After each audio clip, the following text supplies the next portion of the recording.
Welcome to Musings of a Watch Collector, a carefully curated channel of all my timepieces.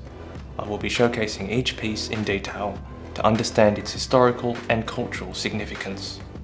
Let me take you on a horological journey that covers watchmakers from around the world, both past and present.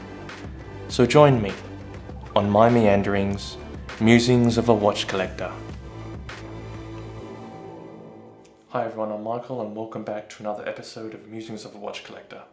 In this episode we're going to be taking a look at a few items of horological interest, that being a brief history of GMT and World Time, and a prime example in my collection, my vintage Orient World Time. For a period throughout history there was no standardization of time.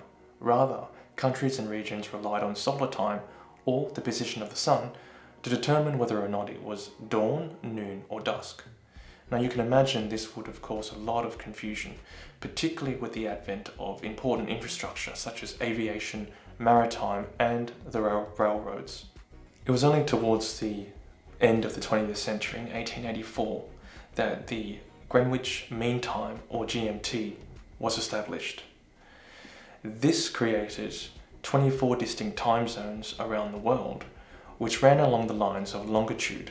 This was especially important for the development of the railroads, as this was the beginning of the Industrial Revolution. The impact and influence of the railroads on horology is truly fascinating, and I'll be sure to create some episodes to highlight the importance of this on horology, but also showcase my railroad approved watches. A GMT watch can display two time zones, the local time zone and any other one desired.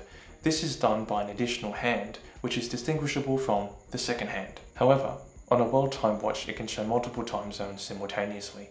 In fact, all 24 time zones. The local time is viewed on the central dial.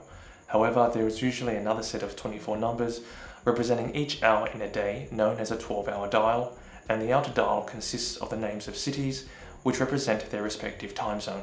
This standard was invented by Louis Cotier in 1931, who was a young apprentice under the tutelage of Patek Philippe. His design is still very much used today as a horological standard in creating World Time watches. My Orient, which is a 1980s World Time reference 469 EE-70, is a prime example of a vintage World Time and has been made with Cotier standards. I purchased this piece from a fellow collector in Australia, and its complicated dial is a real horological marvel. Orient is one of the big four Japanese watchmakers and has a history spanning more than 100 years. It was founded in Tokyo by Shugoro Yoshida in 1901. By 1936, it had its own factory in Tokyo, and after the Second World War, it reformed and reinvented itself as the Orient Watch Company.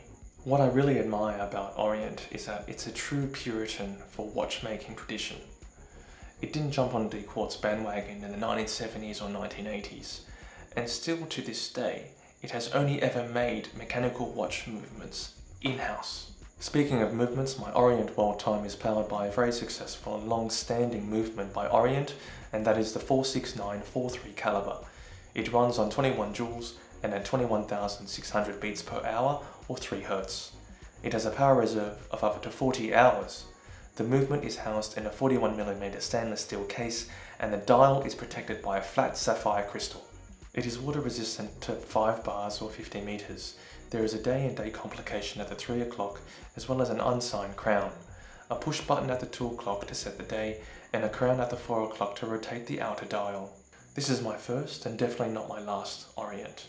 To me, this piece signifies the horological developments at the turn of the 20th century, due to the advances of technology, the increased propensity for global travel, and the evolution of society. This piece also reminds me of my travels around the world, and it's comforting to be a bit nostalgic during times of isolation. It also comes from a company that prides itself as a Puritan of watchmaking tradition, and you've really got to appreciate that from Orient. Feel free to comment below and let me know your thoughts on GMT, World Time or Orient timepieces you've come across or appreciate.